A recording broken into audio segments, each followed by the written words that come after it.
All right, everyone, let's get right into it. Cyclone Ditwah is brewing over the Bay of Bengal, and if you're in Tamil Nadu or any of the neighboring states, the next 24 hours are absolutely critical. My goal here is to break down exactly what you need to know using the very latest forecasts to give you a clear, simple safety briefing. So this is the question on everybody's mind, right? Where is this cyclone and what is it actually going to do? That's exactly what we're here to figure out, so let's dive in. Okay, first things first. Where is Ditwah right at this moment? As of November 28th, things are changing fast, so let's get a handle on its current position and its strength. As you can see, the system has now moved completely off the Sri Lankan coast. It's out over the open sea, and this is a really crucial phase. Why? Because a cyclone feeds on warm ocean water. Now that it's fully over the sea, it has all the fuel it needs to get organized and maybe even get stronger. Now, what's fascinating about this storm is the balancing act that's going on inside it. It's like a real tug of war. You've got these dry winds coming in from the southeast, trying to tear it apart and weaken it. But at the same time, the warm sea below is pumping it full of moisture and energy. This constant battle is what's making it so tricky to predict exactly how strong it's going to get.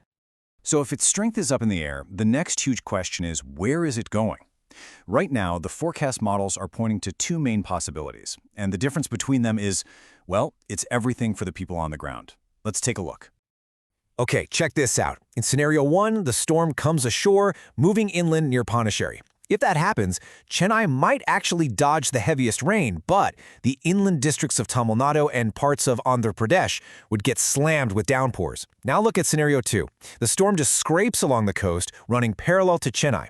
This would mean very, very heavy rain gets dumped right over the city and the coastal areas. You see, a small shift in the track changes who gets the worst of it. It's a huge deal. But here's the thing.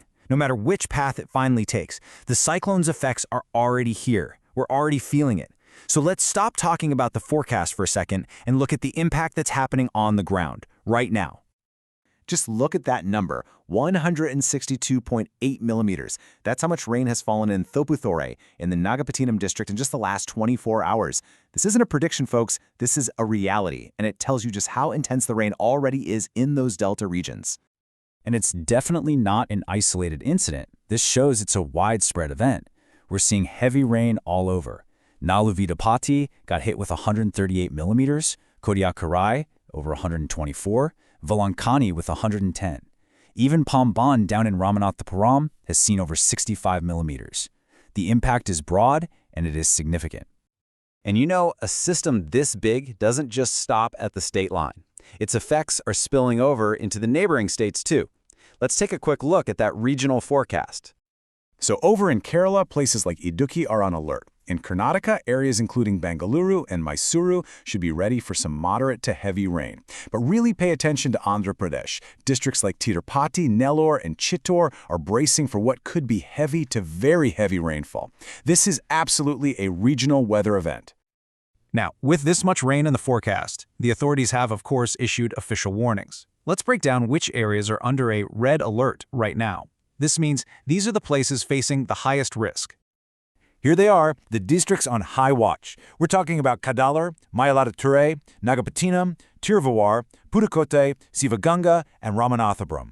If you live in one of these areas, or you have family there, now is the time to be extremely careful and listen to all the official advice. And the threat isn't just from the sky. It's not just about the water. These red alert zones are also looking at some strong surface winds, gusting anywhere between 35 and 55 kilometers per hour. That's definitely strong enough to cause some damage and make being outside very dangerous. This chart really puts those rainfall numbers into perspective. So the general alert areas could see about 10 to 12 centimeters. The red alert districts we just named, they're forecasted to get a whopping 15 to 25 centimeters. But then, look at the coastal delta. Some spots there could see a staggering 20 to 30 centimeters of rain. That is an incredible amount of water. Okay, we've gone over a lot. Let's pull it all together and focus on the absolute must-know takeaways for the immediate future. What should you be expecting over the next 24 hours? So here's the most likely timeline. First, the system is expected to hold on to its cyclone strength for at least the next 18 to 24 hours. After that point, it should start to gradually weaken into what we call a deep depression. And all the while, it's going to keep moving closer and closer to that North Tamil Nadu coast. And to really drive this home, I want to share this direct warning from the meteorologist at Rainman Studio. It perfectly highlights the most critical message here.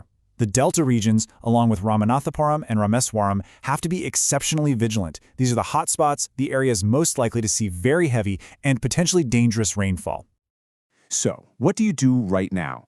It really boils down to 3 simple things. First, stay plugged into official channels for updates. Don't rely on rumors. Second, get your home ready for heavy rain and strong winds. And third, and this is probably the most important one, stay away from low-lying and coastal areas. The exact path might still be a little fuzzy, but the heavy rain, that's a sure thing. Please stay safe and be prepared.